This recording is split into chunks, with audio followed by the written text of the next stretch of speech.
Howdy folks and welcome back to the channel, welcome back to another tutorial episode of War in the East 2. This tutorial marks the beginning of the what I would call the logistics chapter. And to be honest, I don't want to discourage you from watching this video, but the topics described in this tutorial deal with two aspects that the player cannot control. So I apologize for that, but I wanted to be honest and straightforward with you folks.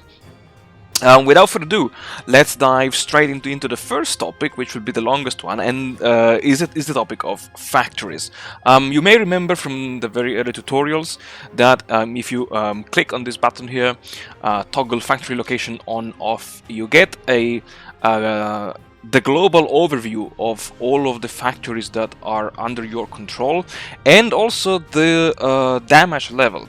You see that all of these symbols do have this glowing green color, and this means that these are all factories that have 0% damage. They're all intact.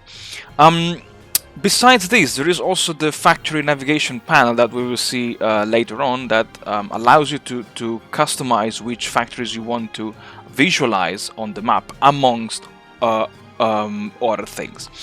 To make the tutorial easy to follow, I, as always, prepared this spreadsheet in which I have highlighted the factory type, what do they produce and how much, what do they consume and how much, and also whether they get destroyed when captured. Now, the concept of a factory being destroyed and physically removed from the map when captured mostly applies for the Soviet player. Whenever the Soviet player is advancing into Poland and Germany, some factories cannot be just captured. Some factories will be permanently destroyed. Vice versa, for the Axis, the situation is much worse, because the Soviet player, and we will see it later, does have three options. The option to evacuate the factories based on the turn, so based on the historical evacuation of the factories. There is the automatic evacuation of the factories whenever an hex is captured by the Axis, or last, there is the manual evacuation of the factories that comes with some penalties. And let's start from the first one, resources. Resource factories, also in game called resource productions, include, let's say, factories that produce everything, copper, timber, iron, wood, steel, aluminium, and all the resources needed to fuel your war industry. And also keep in mind that the amount that I labeled here refers to just one factory, so a level 1 or a size 1 factory. We can go, let's say I want to find an easy one.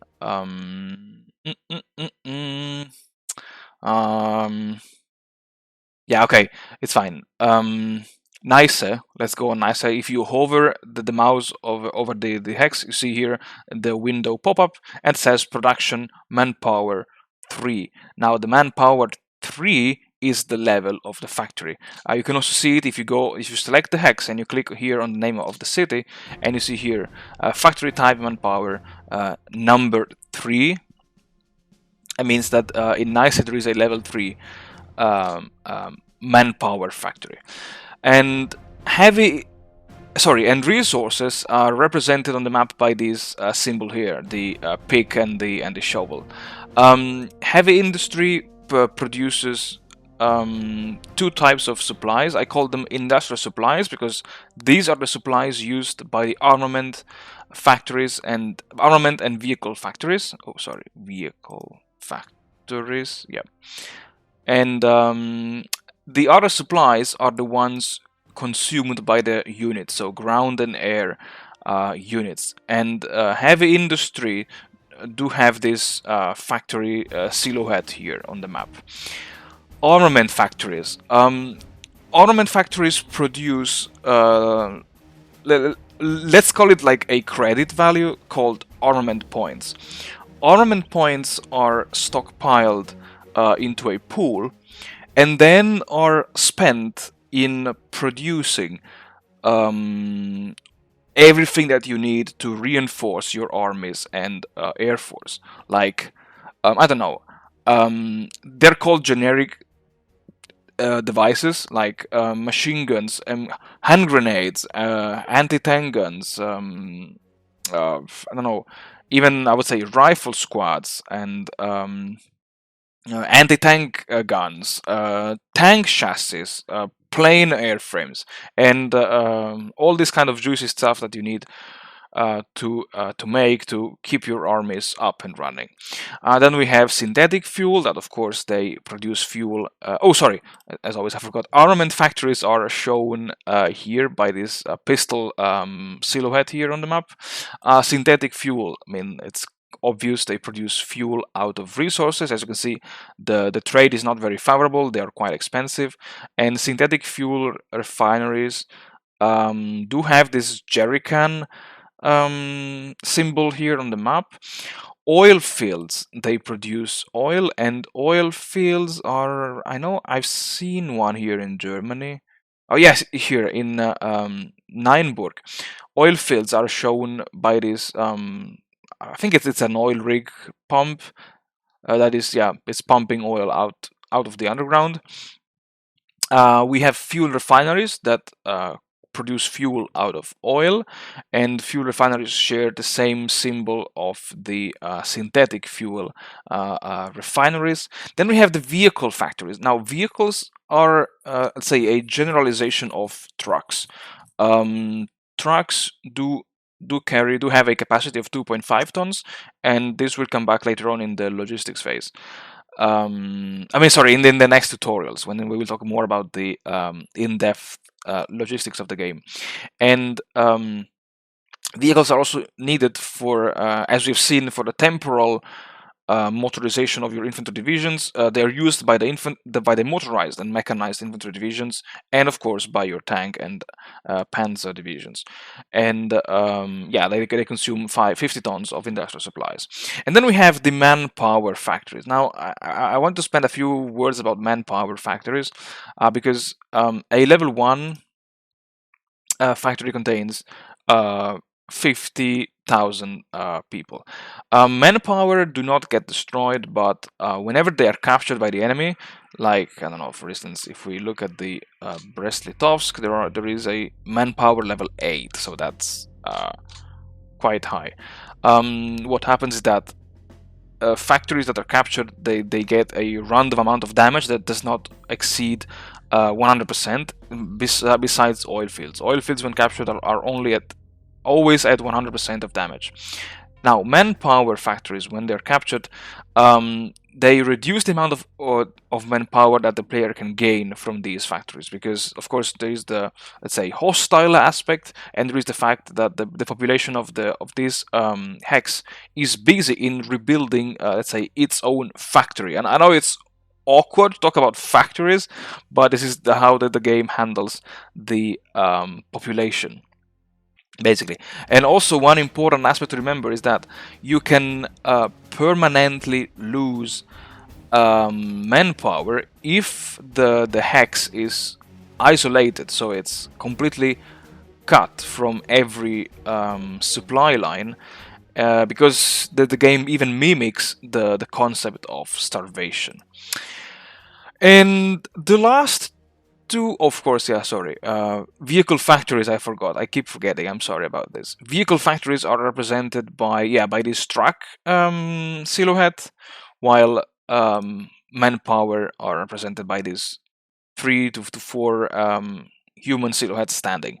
Then there are two other types of factories that do not really play a role in the production, but they play a role in the logistics, in the proper logistics phase. And these are ports, and of course, like we can see here in Stettin, in Straslund, in Danzig, Elbing, you know.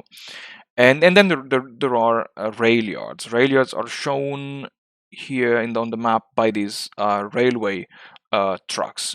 Yeah, and again, we will talk more about this in the next tutorials, but rail yards every Rayliard above level 1, so level 2, 3, 4, and so on, produces something that is called Rayliard capacity. And no spoiler alert, we will talk more about this in the next tutorials. Also, let's say, detached from the factory system is the so-called naval production. Now, naval production distinguishes between transport ships and cargo ships, and also distinguishes between the Axis and the Soviets. The Axis will always get, if I remember correctly, per turn, 1 cargo and 1 transport ship in both the Baltic and the Black Seas, while the Soviets will get transports and cargo ships for also the Azov Sea, which is this one here, between Donbass and Crimea, the Caspian Sea, the one between the Soviet Union and Iran, and then the Ladoga Lake, that can play, this one here, that can play a pretty important role during the defense of Leningrad. And notably, even if the Axis captures, I don't know, everything of around the Azov Sea, the Axis will never gain ships in the Azov Sea. So just remember that. Okay. Let's briefly talk about factory damage and repair. And for this, I need to load one of my previous save games of Operation Typhoon. Okay, so here we are, Operation Typhoon. Already in the scenario, the player starts with several factories damaged, and as you can see here, there is the red silhouette, meaning that the factories do have a damage, I think, above 60 or 70%, and some of them do have the yellow color around.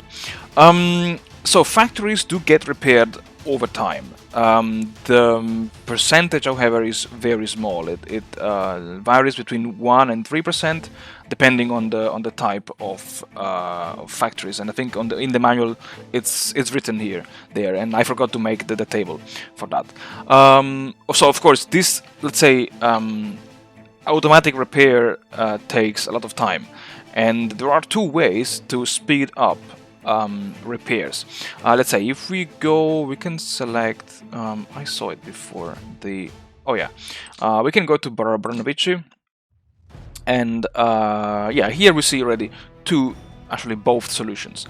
You see that here the Rayliard has a damage of 35%, and there isn't a star next to it. Now the star indicates that you have manually activated priority repairs, and you can, if you want to activate priority repairs, you can click on the damage, and it asks you, initiate priority repairs, it costs 1 AP.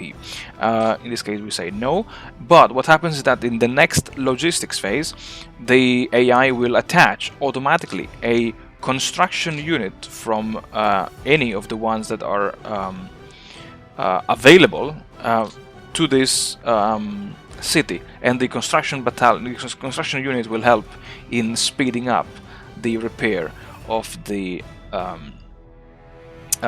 factory. And the other way is to manually attach a construction battalion by clicking here on the icon. Now the difference is that even if you attach a construction unit, during the logistics phase, priority will always be given to the priority repair, and priority repair cannot, of course, it depends on the supplies, on the support, on the strength of the construction unit, but it will never repair more than 25% of the damage every turn. So ideally, if you have, let's say, a 100% damaged factory, and you assign a construction unit, and you prioritize for repairs, it will take at least 4 turns to be completely repaired without completely repaired to get 0% of damage. And yeah, now let's quickly go back to the scenario, 1941 scenario, because I wanted to talk about briefly about the factory navigation panel. Now this is let's just let me just do one thing. Okay, so the factory navigation panel gives you the complete overview of all of the factories that you have, including two types of factory that we didn't discuss before, the ground chassis and airframes. It's important to mention that things like airplanes and mechanized units like, I don't know, self-propelled guns, tanks, tank destroyers, and yeah, all this kind of stuff, they are produced in two different, let's say, batches. On one hand, you produce the generic elements like the anti-tank gun, you have the manpower, you have the machine guns, and on the other hand, you have the tank chassis for the ground elements and the airframes for the planes. And in the factory navigation panel, you can select. First of all, you can filter.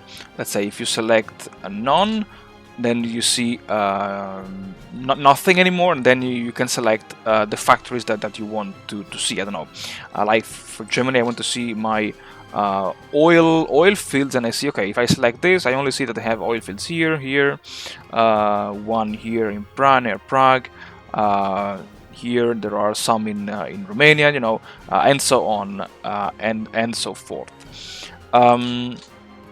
If you click here on this arrowhead, you see really literally the most detailed, I would call it the industrial planning or the factory planification, because let's say if you look at the Panzer II chassis, you have, let's say, a level 2 factory with no damage and no delay in Breslau. So if we go to Breslau, where is Breslau?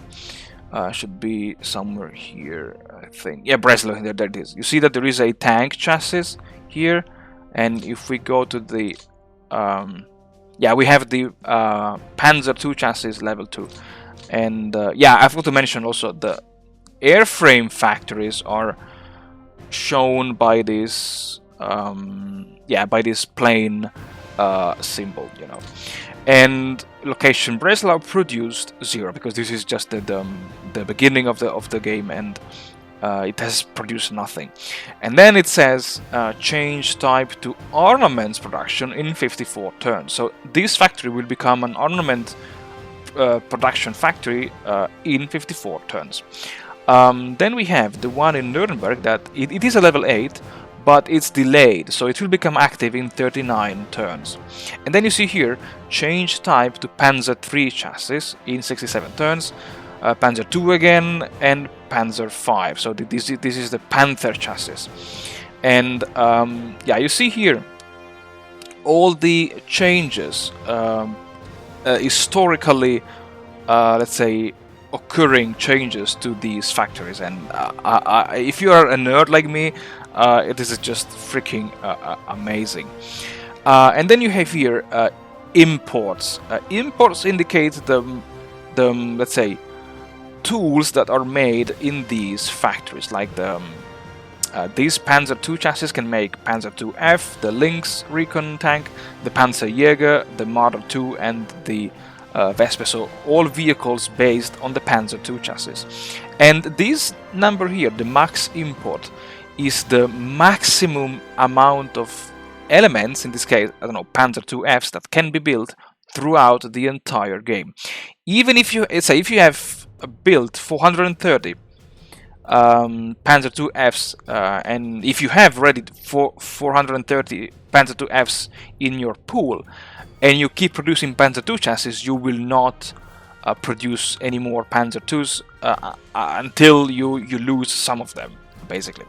And this is true also for airframes. And yeah, if you really want to have more information, you can always scroll and see, okay, cool, I like this factory, and so on, for whatever reason.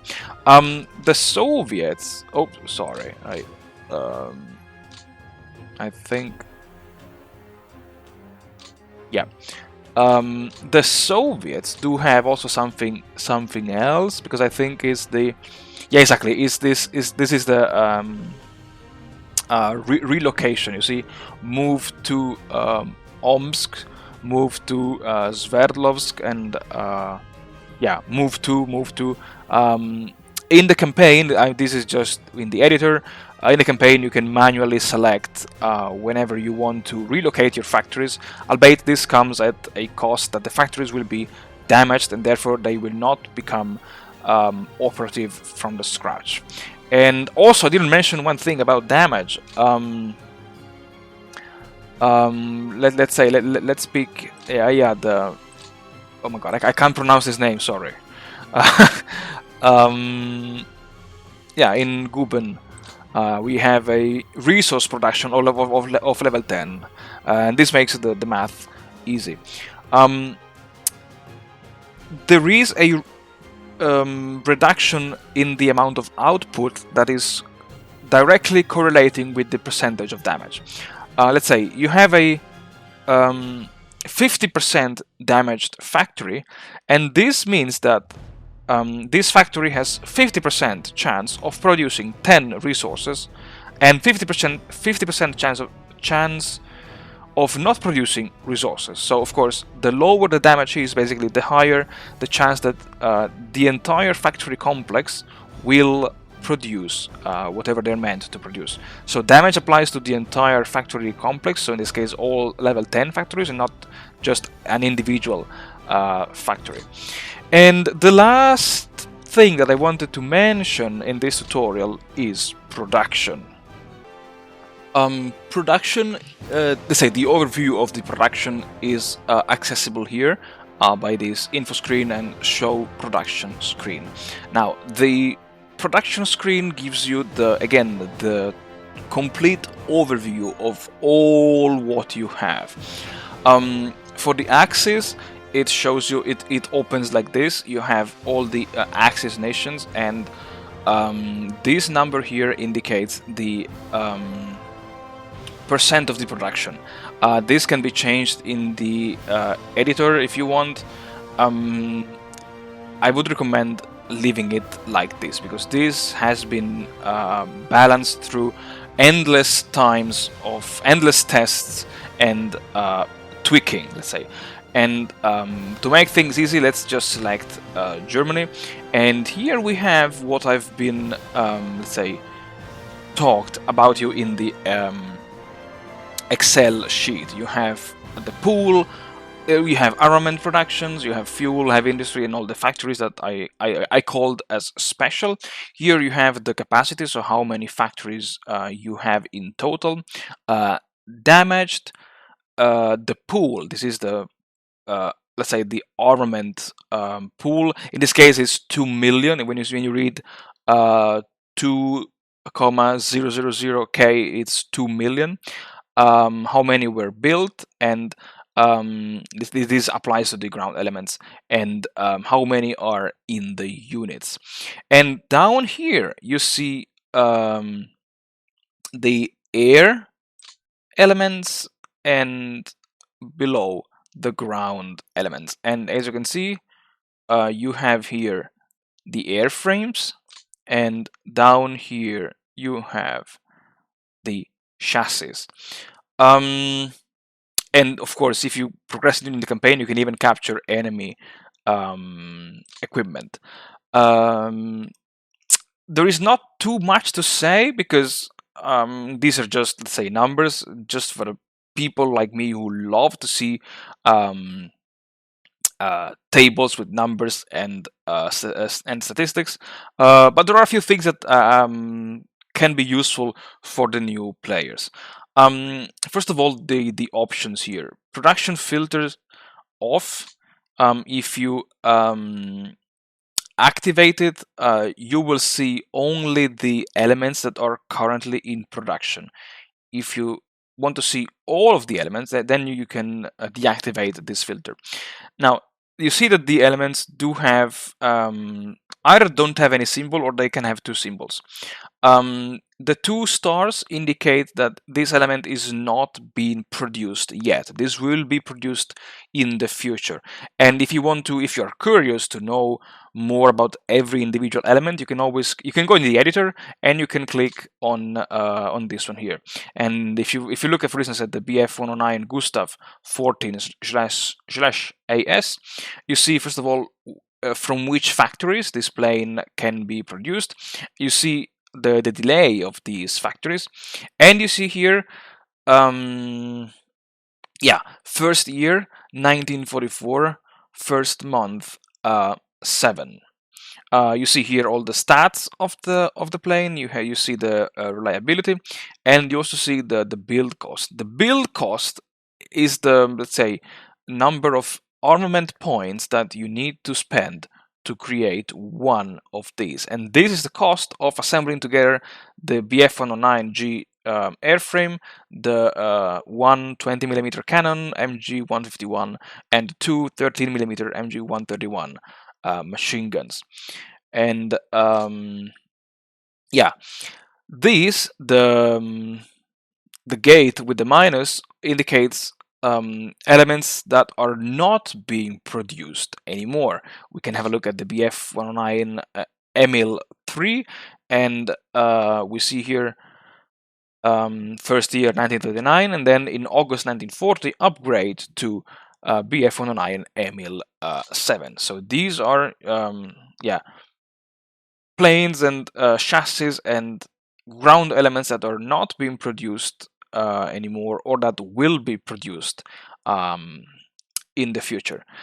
Show types. I think it's very useful to divide, if you love to see this table, of course, to divide every element into its type. So you have recon planes, you have level bombers, you have tactical bombers, yeah, night fighters, and then below you have yeah, rockets, super heavy artillery, medium field guns, and so on and so forth.